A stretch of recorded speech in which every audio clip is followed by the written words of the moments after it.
প্রিয় ছাত্রছাত্রী, তোমাদের প্রত্যেককে তোমার আমার চ্যানেল আরটি এডুকেশনে আরেকবার স্বাগত জানাই। তো আজকে চলে এসেছি ক্লাস 11 খুবই একটি গুরুত্বপূর্ণ ভিডিও নিয়ে।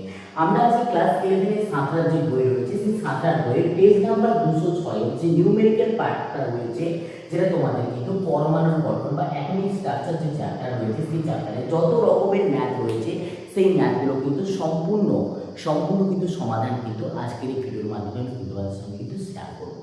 তো আজকের এই ফার্স্ট পার্টের ভিডিওতে আমরা 1 থেকে 10 নাম্বার পর্যন্ত প্রশ্নগুলো কিন্তু নিয়ে আলোচনা করব এবং পরবর্তীতে কিন্তু সেকেন্ড পার্টে আবারও যে প্রশ্নগুলো বাকি থাকবে সেগুলো নিয়ে কিন্তু আলোচনা করব। তো প্রত্যেকে কিন্তু তোমাদের যে সাঁতার বই রয়েছে সেই সাঁতার বইয়ের পেজ নাম্বার 206 খুলে নাও। যারা নতুন বই নিয়েছো প্রত্যেকে পেজ নাম্বার 206 খুলে নাও। সেখানে আমরা কিন্তু নিউমেরিক্যাল পার্ট যেটা এমসিকিউ টাইপ 2 রয়েছে সেই টাইপ 2 নিয়ে কিন্তু আমরা সম্পূর্ণ সমাধান নিয়ে কিন্তু আজকের এই ভিডিওতে আলোচনা করব। তো চলো শুরু করা যাক আজকের ভিডিও। প্রত্যেকে নিজ নিজ খাতা এবং নিজ নিজ বই নিয়ে কিন্তু বসে পড়ো সমাধানগুলো করার জন্য। তো আমরা কিন্তু ম্যাথগুলো করার সাথে সাথে প্রত্যেকে মনে রাখবে, ম্যাথগুলো করার সাথে সাথে সেই ম্যাথগুলো থেকে যে সূত্রটা অ্যাপ্লাই হচ্ছে ম্যাথগুলোতে সেই সূত্রগুলো নিয়ে তাদের শর্ট ট্রিক্স নিয়েও কিন্তু আলোচনা করে নেব এই ভিডিওর মাধ্যমে। তো চলো, তো দেখো প্রথম যে প্রশ্নটা তোমাদের জন্য দেওয়া হয়েছে সেই প্রশ্ন হচ্ছে লিথিয়াম 2+5 এর প্রথম দুটি বোর কক্ষের ব্যাসার্ধ নির্ণয় করতে বলেছে। কার ক্ষেত্রে বলেছে? লিথিয়াম 2+5 এর ক্ষেত্রে। লিথিয়াম 2+5 এর ক্ষেত্রে প্রথম দুই বোর কক্ষের কিন্তু ব্যাসার্ধের মান বের করতে বলেছে। তো প্রথম বোর কক্ষ দুটো মানে কত? বোর কক্ষ 1 মানে হচ্ছে n তম কক্ষপথ 1 আর বোর কক্ষ 2 তম হচ্ছে 2।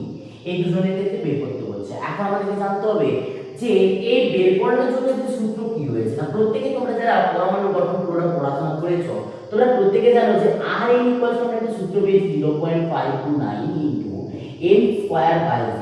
এই যে সূত্রটা তোমরা পেয়েছো এই সূত্রে তোমরা প্রত্যেকে জানো mটা কি না, mটা হচ্ছে কক্ষক সংখ্যা। কি বললাম? কক্ষক সংখ্যা বা তোমার হচ্ছে প্রিন্সিপাল কোয়ান্টাম নাম্বারও বলতে পারো। আর এখানে জেডটা যেটা সেটা হচ্ছে অ্যাটমিক নাম্বার। কি বললাম? অ্যাটমিক নাম্বার বা পরমাণু কম্পাঙ্ক। ওকে, এই যে পরমাণু কম্পাঙ্ক বা অ্যাটমিক নাম্বার রয়েছে, তো লিথিয়ামের ক্ষেত্রে জেডটা কত হবে? এন এর মান আমরা পেয়ে গেছি। তো জেড উভয় ক্ষেত্রের জন্যই কিন্তু হবে 3, কারণ হচ্ছে লিথিয়ামের atomic number hydrogen lithium lithium 3। Okay, তো এখানে আমরা যদি মানগুলো পুট করে দিই তাহলে দেখো আর 1 তম কক্ষপথের ক্ষেত্রে আমরা কত বলবো? 0.529 ইনটু 1 একের স্কয়ার মানে একই হবে ডিভাইডেড বাই 3 হবে। আর 2 সমস্ত কক্ষপথের ক্ষেত্রে বললে 529 ইনটু 2 এর স্কয়ার মানে 4 ডিভাইডেড বাই 3 হবে। ওকে, তো এখান থেকে যদি আমরা ক্যালকুলেট করে দেখি তো এর ভ্যালু যেটা বের হবে সেটা বের হবে 0.176 অ্যাংস্ট্রম। এটা মনে রাখবে, এটা অ্যাংস্ট্রম এককের কথা আমার বলা আছে। আর এখানে যেটা বের হবে 0.705 অ্যাংস্ট্রম। এই দুটো কিন্তু ভ্যালু তোমাদের বের হবে। এটা ছিল কিন্তু একের দাগের প্রশ্ন। আশা করি প্রত্যেকেই বুঝতে পেরেছো। যদি কারো কোনো সমস্যা থাকে অবশ্যই আমাকে কমেন্ট বক্সে কিন্তু কমেন্ট করে জানাতে ভুলবে না যে স্যার এখানে আমার প্রবলেম রয়েছে। এরপর সেকেন্ড যে প্রশ্নটা রয়েছে প্রত্যেকে একটু মন প্রাণ খুলে একটু দেখে নাও। যে বলেছে হাইড্রোজেন পরমাণুর ক্ষেত্রে বোরের চতুর্থ কক্ষের ব্যাসার্ধ দেওয়া আছে এবং ওই কক্ষে ইলেকট্রনের গতিবেগ তোমায় কিন্তু নির্ণয় করতে বলছে।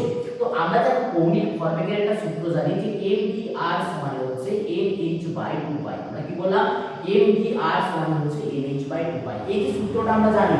তো এখানে এবারে বলো আমাদের প্রদত্ত কি কি দেওয়া আছে? আমাদের প্রদত্ত দেওয়া আছে হাইড্রোজেন পরমাণুর ক্ষেত্রে বলেছে, হাইড্রোজেন পরমাণুর ক্ষেত্রে বলেছে। ওকে, বোরের চতুর্থ কক্ষ বলেছে, মানে n এর ভ্যালু বলে দিয়েছে 4, n এর ভ্যালু 4 বলে দিয়েছে। ব্যাসার্ধ অর্থাৎ আমাদের যেটা r বলে দিয়েছে 0.86 nm, ন্যানোমিটারে বলে দিয়েছে। কেমন? তো ন্যানোমিটার থেকে আমরা কিন্তু সবার প্রথমে মিটারে ট্রান্সফার করে নিতে হবে। তো মিটারে ট্রান্সফার করতে গেলে আমাদের যে ট্রান্সফার করতে হবে 10⁻⁹ দ্বারা মাল্টিপ্লাই করে দিতে হবে। কত দ্বারা আমরা মাল্টিপ্লাই করে দেব? 10⁻⁹ দ্বারা মাল্টিপ্লাই করে দিতে হবে। ঠিক আছে? এরপর দেখো ইলেকট্রনের ভর তোমরা প্রত্যেকে জানো না, ইলেকট্রনের ভর হচ্ছে 9.11 × 10⁻31 কেজি। ওকে, আর আমরা জানি মধ্যে প্ল্যাঙ্ক কনস্ট্যান্টের মান আমরা কিন্তু প্রত্যেকে জানি h এর ভ্যালু হচ্ছে কত? h এর ভ্যালু হচ্ছে 6.626 × 10⁻34। কত বললাম? 6.626 × 10⁻34। এই যে ভ্যালুগুলো যদি আমরা ঠিকঠাক ভাবে বসিয়ে দিই এখানটাতে তাহলে বলো এখানে আমরা যে ভ্যালু বের করতে বলেছি তাহলে v আমরা কি লিখতে পারবো? nh/2πmr। আমরা বলতে পারবো এখানে যদি আমরা প্রত্যেকটার মান ঠিকঠাক ভাবে বসাই তাহলে কিন্তু আমরা পেয়ে যাবো এর ভ্যালু। তাহলে এখানে আমরা যদি মান বসাই কত বসবে? n এর মান ভ্যালু বসবে 4, এইচ এর মান বসবে 6.626 into 10 to the power minus 34 divide by 2 into 3.14 pi মান তোমরা প্রত্যেকে জানো into 9.11 into 10 to the power minus 31 into এখানে যেটা আমাদের m এর ভ্যালু বসিয়েছি সেটা বসিয়ে দিয়েছি এরপর 0.68 into 10 to the power minus 9 কত হবে 10 টু দি পাওয়ার মাইনাস 9 এই যে ভ্যালুগুলো এগুলো তোমরা যদি ঠিকঠাকভাবে ক্যালকুলেশন করো তাহলে কিন্তু আমাদের অ্যানসার চলে আসবে কত না অ্যানসার চলে আসবে 0.539 ইনটু 10 টু দি পাওয়ার 6 কত আসবে 0.539 ইনটু 10 টু দি পাওয়ার কত চলে আসবে 6 ওকে প্রত্যেকে কিন্তু মনে রাখবে এটা কিন্তু আসবে মিটার পার সেকেন্ডে কত আসবে মিটার পার সেকেন্ডে ওকে তো এখানে তোমাদেরকে যে মনে রাখতে হবে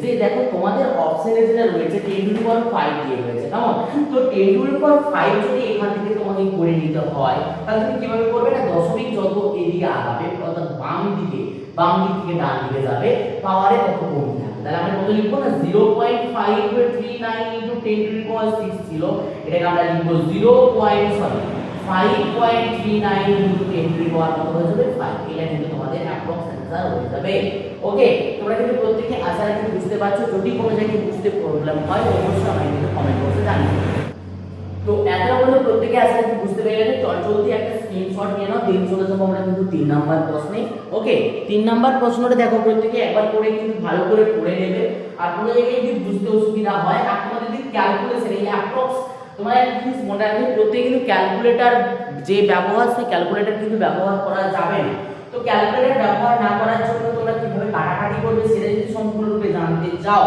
তাহলে কিন্তু অবশ্যই আমাকে কমেন্ট বক্সে আমাকে কমেন্ট করে জানাবে আমি কিন্তু তোমাদের কাটাকাটি অ্যাপ্রক্স কিভাবে করা যাবে সেটা অবশ্যই তোমাদের সঙ্গে কিন্তু শেয়ার করব তো আশা রাখি প্রত্যেকে কিন্তু স্ক্রিনশটটা নিয়ে নিয়েছো এরপরে চলে যাবো আমরা কিন্তু 3 এর দাগের প্রশ্ন 3 এর দাগে যে প্রশ্নটা বলেছে হিলিয়াম আয়নের ইলেকট্রনের যখন দ্বিতীয় কক্ষ থেকে প্রথম কক্ষে নেমে আসে তখন যে বর্ণালীর সৃষ্টি হয় তার কম্পাঙ্ক এবং তরঙ্গদৈর্ঘ্যের মান কি হবে তার কম্পাঙ্ক এবং তরঙ্গদৈর্ঘ্যের মান তোমাদের কিন্তু বের করতে বলেছে আচ্ছা তোমরা একটা সূত্র মনে করতে পারবে 1 λ সমান আমরা কি লিখেছি 1 λ সমান আমরা লিখেছি r z square 1 n1 square minus 1 n2 square এরকম কোনো সূত্র তোমরা করেছো আবার এই ল্যামডা 1 λ সমান আমরা বলেছিলাম না v বার এটা সমান হচ্ছে v বার এই যে সূত্র তোমরা যদি করে থাকো এখান থেকে কিন্তু আমাদের যে অ্যানসারটা সেই অ্যানসারটা কিন্তু চলে আসবে এই সূত্রটা তোমরা যদি জেনে থাকো তাহলে কিন্তু এখান থেকে তোমাদের যে ম্যাথের অ্যানসারটা সেই অ্যানসারটা কিন্তু চলে আসবে তো এই সূত্রটা থেকে আমরা কিভাবে ম্যাথটাকে করব এবার তোমাকে কিন্তু জেনে নিতে হবে তোমাকে কম্পাঙ্ক এবং তরঙ্গদৈর্ঘ্যের মান নির্ণয় করতে বলেছে তোমাকে কম্পাঙ্ক বের করতে বলেছে এবং তরঙ্গদৈর্ঘ্যের মান বের করতে বলেছে এবার তোমার প্রদত্ত কি দেওয়া আছে বলেছে প্রথম কক্ষ দ্বিতীয় কক্ষ থেকে প্রথম কক্ষে আসতে মানে n2 এর ভ্যালু বলে দিয়েছে কত n2 এর ভ্যালু বলে দিয়েছে 2 এবং n1 এর ভ্যালু বলে দিয়েছে 1 তাহলে 1 আর 2 দুটো ভ্যালু বলে দিয়েছে ওকে হিলিয়াম আয়নের ক্ষেত্রে বলে দিয়েছে তো হিলিয়াম আয়নের ক্ষেত্রে z মানে পরমাণু ক্রমাঙ্ক বলে দিয়েছে 2 আর এর মান তোমরা প্রত্যেককে জানো 109678 সেমি ইনভার্স এটা কিন্তু প্রত্যেককে জানো আশা রাখি তো এখানে কিন্তু মানটা যদি পুট করে দিই তাহলে 1 by lambda is equal to পাবো 109678 ইনটু z এর মান হচ্ছে 2 গুণে 4 1 বাই 1 মাইনাস 1 বাই 4 1 বাই 4 এটা যদি ক্যালকুলেশন করি 109678 ইনটু 4 ইনটু ভালো করে দেখো এদের লসাগু হবে 4 তাহলে হবে 3 বাই 4 4 4 কেটে দাও তাহলে অ্যানসার কিন্তু হবে এটা গুণ করলে যেটা সেটাই তাহলে গুণ করলে যেটা আসবে সেটা কিন্তু আসবে সেমি ইনভার্সে অ্যানসার আসবে এটা আসবে সেমি ইনভার্সে ওকে তাহলে 1 বাই ল্যামডার ভ্যালু আসবে কিন্তু সেমি ইনভার্স এটা কত আসবে এটা আসবে 32 90 64 এবং কিছু একটা অ্যানসার আসবে সেমি ইনভার্সে তাহলে ভালো করে মন দিয়ে তাহলে এটা 1 বাই ল্যামডার ভ্যালু এটা তাহলে 1 বাই ল্যামডার ভ্যালু যদি এটা হয় তাহলে ল্যামডার ভ্যালু কত হবে না ল্যামডার ভ্যালু হবে 1 ডিভাইডেড বাই 3290648 তো এখান থেকে কিন্তু আমাদের কি চলে আসবে দেখো আমরা কিন্তু সম্পূর্ণ ক্যালকুলেশন গুলো করলে কিন্তু আমাদের লেট হয়ে যাবে তো এখান থেকে তোমাদের কিন্তু ল্যামডার ভ্যালুটা চলে আসবে আর এই ল্যামডার ভ্যালু যেই মুহূর্তে তোমাদের চলে আসবে তোমরা কিন্তু মনে রাখবে তোমাদেরকে আরেকটা জিনিস বের করতে হবে সেটা হচ্ছে কি সেটা হচ্ছে কম্পাঙ্ক মানে হচ্ছে নিউ তো নিউ সমান আমরা জানি নিউ সমান কি না c বাই ল্যামডা কত বললাম c বাই ল্যামডা তো ল্যামডা নিউ সমান হচ্ছে সি বাই ল্যামডা। তো নিউ সমান হচ্ছে কি না, নিউ সমান হচ্ছে সি বাই ল্যামডা। সি হচ্ছে আলোর বেগ, এখানে আলোর বেগ বসাবে, আর এখান থেকে যে ল্যামডার ভ্যালুটা হবে সেই ল্যামডার ভ্যালুটা বসাবে, তোমরা কিন্তু এখানে অ্যানসারটা পেয়ে যাবে। আশা রাখি অঙ্কটা বুঝতে পেরে গেছো। তোমরা কিন্তু কনসেপ্টগুলো সম্পূর্ণরূপে ক্লিয়ার করে নাও। আর এখানে ধরে ধরে তো ক্যালকুলেশন সবগুলো করানো হয়তো পসিবল হবে না, কারণ তাহলে ভিডিওটা অনেকটা লেন্দি হয়ে যাবে। তো আশা রাখবো তোমরা যদি কোনো ক্যালকুলেশন না করো অবশ্যই কমেন্ট বক্সে কমেন্ট করে জানিও, আমি তোমাদেরকে কিন্তু সেখানে পরের ভিডিও যেটা আসবে সেখানে সেই ক্যালকুলেশনটা অবশ্যই তোমাদের সঙ্গে কিন্তু শেয়ার করে দেবো। তো আশা রাখবো বুঝতে পেরে গেছি। স্ক্রিনশট একটা চটজলদি নিয়ে নাও, এই চটজলদি কিন্তু 4 দাগের প্রশ্নে। তো আশা রাখি স্ক্রিনশট তোমরা প্রত্যেকে নিয়ে নিয়েছো যে 4 দাগের প্রশ্নটা রয়েছে, এটা একটি পরমাণু হাইড্রোজেনকে আয়নিত করতে কত শক্তির প্রয়োজন হয়। তো কত শক্তির প্রয়োজন হয় একটা এখানে ভুলটা করবে তোমরা বের করে নিতে পারবে। যে একজনের ক্ষেত্রে যদি না বলে তাহলে তোমরা কিন্তু অনায়াসে ক্যালকুলেশন করে বের করে নিতে পারবে। তো সবার মধ্যে যেটা বলেছে যে 1 গ্রাম পরমাণু হাইড্রোজেনকে আয়নিত করতে, তো 1 গ্রাম পরমাণু হাইড্রোজেনকে যখন আমরা আয়নিত করব তো তখন আমাদেরকে কিন্তু সবার প্রথমে 1/ল্যামডার ভ্যালুটা তোমাদের কিন্তু বের করে নিতে হবে, অর্থাৎ 1/ল্যামডার ভ্যালু তোমাদের কিন্তু প্রয়োজন পড়বে। তো এখানে যেটা n1 হবে, তো n1 এর ভ্যালু কত হবে 1 হবে, এবং n2 এর ভ্যালু কত হবে n2 আমরা জানি না, তার জন্য আমরা ইনফিনিটি হবে আয়নিত করব। ওকে, তো এখানে আমরা যদি মান বসাই তাহলে 1/ল্যামডা সমান 10967 ইনটু 1, হাইড্রোজেনের ক্ষেত্রে 1ই হবে। তো 1/1 মাইনাস 1/ইনফিনিটি, 1/ইনফিনিটি এর ভ্যালু হচ্ছে 0 মনে রাখবে থেকে, তাহলে 10967 সেমি ইনভার্সলি হয়ে যাবে কিন্তু এর ভ্যালু 1/ল্যামডার ভ্যালু। তো এরপরে আমাদের যেটা জানতে হবে, আমরা জানি প্রত্যেকে না E সমানে যেটা হয়, E সমানে হয় h নিউ। তো E সমানে যে h নিউ হয়, আবার E সমানে আমরা বলতে পারি কি h into c by lambda. তাহলে c বাই ল্যামডা মানে কি, ভালো করে দেখো, h into c into one by lambda, ওই 1/ল্যামডা ভ্যালু এটা। তাহলে আমরা এখানে h এর মান বসাবো 6.626 into 10 to the power minus 34, এটা আলোর বেগ বসাবো আমরা। ওকে, তো আলোর বেগের মান কত না, আলোর বেগের মান হচ্ছে 3 ইনটু 10 টু দি পাওয়ার 10। তো আলোর বেগের মান হচ্ছে 3 ইনটু 10 টু দি পাওয়ার 10 বসাবো, আর এখানে 1/ল্যামডার ভ্যালু যেটা আছে 0.978 বসিয়ে দেবো, তাহলে আমরা কিন্তু এখান থেকে E এর ভ্যালুটা পেয়ে যাবো। তো E এর ভ্যালু আমরা যেই মুহূর্তে পেয়ে যাবো, তো সেই মুহূর্তে কিন্তু আমরা তার কি বের করে নেবো, এটা বেরিয়ে গেল কিন্তু এনার্জি। কার এনার্জি, একটা এনার্জির ক্ষেত্রে তোমাকে বের করতে বলেছে। তো এই ক্ষেত্রে তোমাকে যেটা বের করতে হবে সেটা বলেছে 1 গ্রাম পরমাণু। তাহলে একটা ক্ষেত্রে তুমি বের করে নিলে এনার্জি এত লাগবে, তাহলে 1 গ্রাম পরমাণু কত, 1 গ্রাম পরমাণুর যে এনার্জিটা হবে, এই এনার্জিটা হবে, সেই এনার্জিটা হবে E ইনটু Na, অর্থাৎ অ্যাভোগাড্রো সংখ্যার সঙ্গে গুণ করলে, অর্থাৎ এখান থেকে যে E টা বের হবে তার সঙ্গে 6.022 into 10 to the power minus 10 to the power 6.022 into 10 to the power 23 যদি তুমি মাল্টিপ্লাই করে দাও বা গুণ করে দাও, তাহলে তোমার কিন্তু অ্যানসার বেরিয়ে যাবে 1 গ্রাম পরমাণুর ক্ষেত্রে তোমার যে এনার্জি সেটা কত হবে। আশা রাখি বুঝতে পেরে গেছো। চল জলদি স্ক্রিনশট নিয়ে নাও, চলে যাবো আমরা কিন্তু 5 দাগের প্রশ্নে। ওকে, বলছে হাইড্রোজেন পরমাণুর একটি কক্ষ একটি ইলেকট্রন চতুর্থ কক্ষ থেকে দ্বিতীয় কক্ষে, তাহলে চতুর্থ কক্ষ থেকে দ্বিতীয় কক্ষ, তাহলে n1 ইকুয়াল কত হবে, n1 ইকুয়াল 2, এবং n2 ইকুয়াল কত হবে, n2 ইকুয়াল হবে 4, চতুর্থ কক্ষে। এরপর বলেছে, দেখো ভালো করে প্রশ্নটা বুঝবে, বলেছে যে উৎপন্ন বর্ণালীর আলোক রেখার কম্পাঙ্ক এবং তরঙ্গদৈর্ঘ্য বের করতে বলছে। তাহলে কম্পাঙ্ক এবং তরঙ্গদৈর্ঘ্য বের করতে বলছে মানে এই অঙ্কটা অ্যাজ ইট ইজ হয়ে যাবে আমাদের 3 দাগের মতো। আশা রাখবো তোমরা প্রত্যেকে পারবে, যদি না পারো অবশ্যই কমেন্ট বক্সে কমেন্ট করে জানাও। 6 দাগের প্রশ্ন চলো। 6 দাগের প্রশ্ন হচ্ছে, একটি ইলেকট্রনের ভর দেওয়া আছে, হাইজেনবার্গের অনিশ্চয়তা নীতি থেকে ইলেকট্রনের অবস্থানের অনিশ্চয়তা এবং গতিবেগের গুণফল নির্ণয় করতে হচ্ছে। তাহলে সবার প্রথমে আমাদেরকে হাইজেনবার্গের যে অনিশ্চয়তা নীতির যে সূত্রটা রয়েছে সেই সূত্রটা আমাদেরকে জেনে নিতে হবে। তো আমরা কি জানি না, del x into del p, del x into del p greater than equal to কি হয়, h/4π। এটা কিন্তু আমাদের যে হাইজেনবার্গের অনিশ্চয়তা নীতির যে সূত্র রয়েছে সেই সূত্র। এবার তোমাকে ক্যালকুলেশন করে কি বের করতে বলেছে, একটু ভালো করে দেখো। অবস্থানের অনিশ্চয়তা, এখানে আমি বলে দিই তোমাদেরকে যে এখানে কোনটা কি, এখানে ডেল x যেটা রয়েছে সেটা হচ্ছে অবস্থানের অনিশ্চয়তা,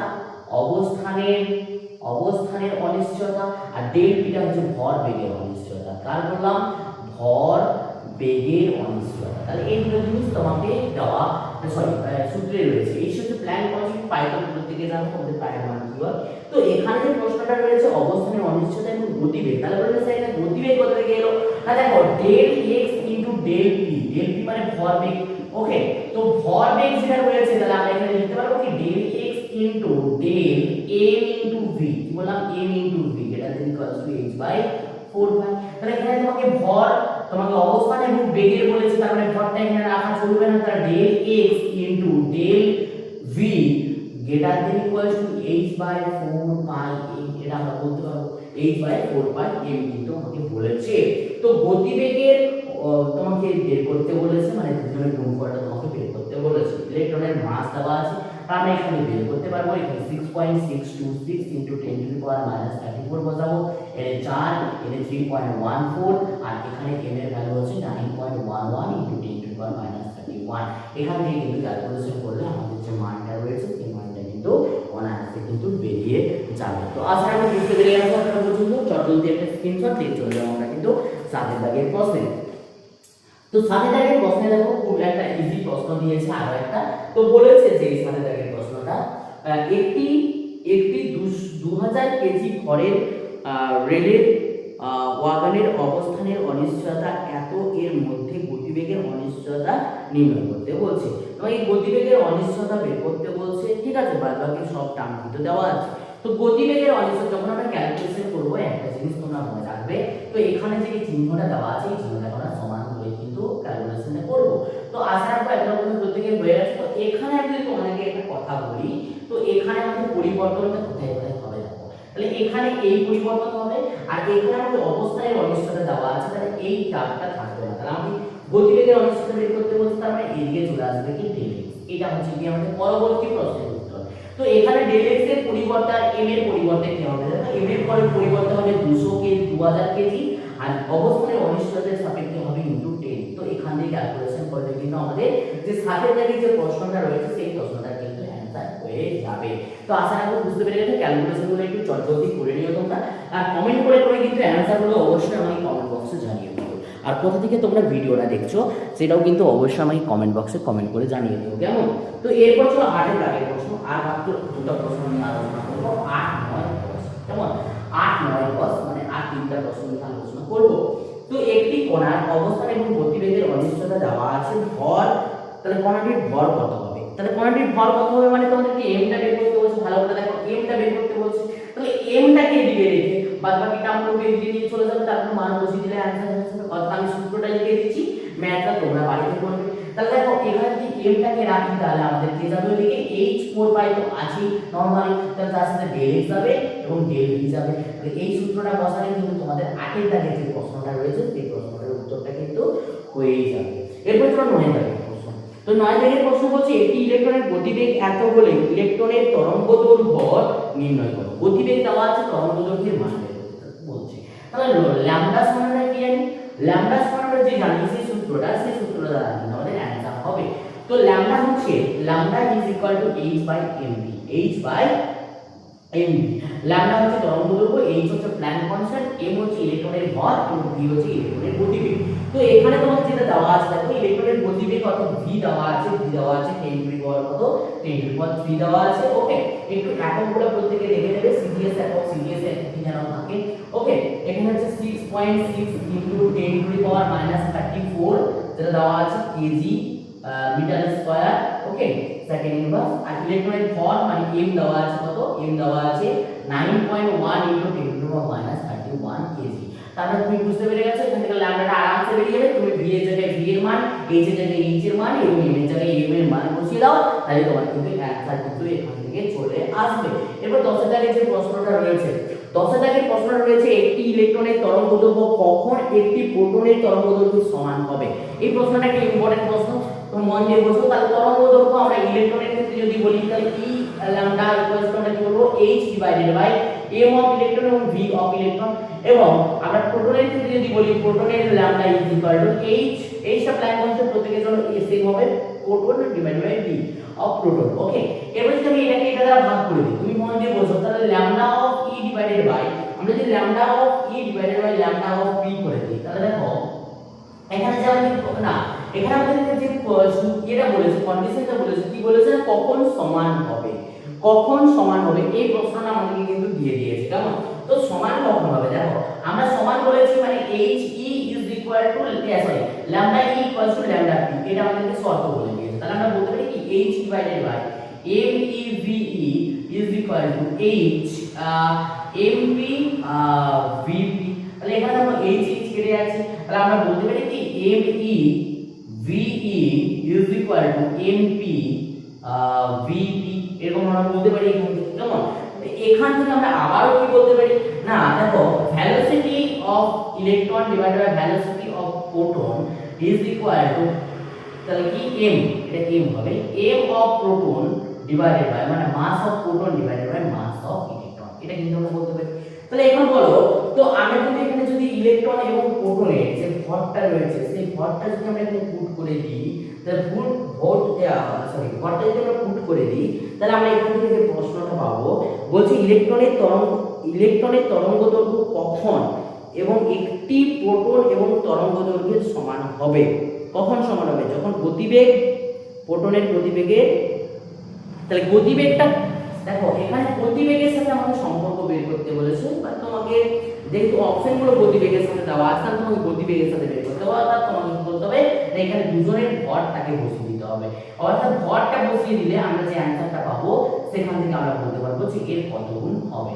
তাহলে এর কত গুণ হবে, এটা যদি তোমরা আবার অন্যভাবে লিখো তাহলে তোমরা বলতে পারো যে কেউ এইভাবেও বলতে পারো যে velocity of proton divided by velocity of electron equals to mass of electron divided by mass of proton. তাহলে এখানে যদি তোমরা মানগুলো বসিয়ে দাও, ইলেকট্রনের ভর এই যে এখানে ইলেকট্রনের ভর, এই যেভাবে খুশি করতে পারো, যেমন অ্যানসার আছে সেভাবে করবে। দুটোর মধ্যে কোনটা থেকে তোমাদের অ্যানসার হচ্ছে তোমরা কিন্তু অবশ্যই আমি কমেন্ট বক্সে কমেন্ট করে জানিয়ে দেবো। ওকে, তো আশা রাখবো এতটুকু তোমরা কিন্তু বুঝতে পেরে গেছো। যদি কোনো জায়গায় বুঝতে সমস্যা হয়ে থাকে অবশ্যই আমাকে কমেন্ট করে জানিও। তো এই সম্পূর্ণ চ্যাপ্টারটা আমার সাথে চ্যানেলের মাধ্যমে পড়তে চাও তাহলে এই যে এই ভিডিওতে অবশ্যই তোমাদেরকে কি করতে হবে না, অবশ্যই কিন্তু 100 লাইক কমপ্লিট করতে হবে। যদি তোমরা 100 লাইক কমপ্লিট করো এবং প্রত্যেকটা প্রশ্নের উত্তর যদি তোমাকে আমরা কমেন্ট বক্সে জানিয়ে দিও, তাহলে তোমাদের কিন্তু এই যে চ্যাপ্টার পরমাণু গঠন, এখানে শুধুমাত্র আমরা যে ম্যাথ করালাম, ম্যাথ নয় সম্পূর্ণ থিওরি ক্লাস তোমাদের সঙ্গে কিন্তু শেয়ার করবো এই ইউটিউব চ্যানেলের মাধ্যমে সম্পূর্ণ ফ্রি অফ কস্টে। সম্পূর্ণ ফ্রি অফ কস্টে পরমাণু গঠনের সম্পূর্ণ সিলেবাস ধরে ধরে প্রত্যেকটা টপিক ওয়াইজ তোমাদের সঙ্গে শেয়ার করবো, সাথে কিন্তু নোটস প্রদান করবো। তো আশা রাখবো ক্লাসটা ভালো লেগেছে। যদি ভালো লাগে আমার কন্ডিশনগুলো যদি তোমরা অ্যাপ্লাই করে দাও, 100 লাইক কমপ্লিট যদি করো এবং তার সাথে যদি তোমরা কি করো না, তার সাথে যদি তোমরা এই যে প্রশ্নগুলো আমরা করলাম তার যদি সলভ অ্যান্সারগুলো কমেন্ট বক্সে কমেন্ট করে লিখে জানিয়ে দিও, তাহলে কিন্তু তোমাদের সম্পূর্ণ ক্লাসে থিওরি ভিডিও কিন্তু আসবে এবং আসতে চলেছে। কেমন? তো চলো, আশা রাখবো তোমরা কমপ্লিট করবে টার্গেট এবং তোমরা ফ্রি অফ কস্টের পরমাণু গঠনের সম্পূর্ণ ক্লাস তোমরা কিন্তু ছিনিয়ে নেবে আমার হাত থেকে। তো চলো বাইরে কিছু নেক্সট ভিডিওতে প্রত্যেকে সুস্থ থাকবে।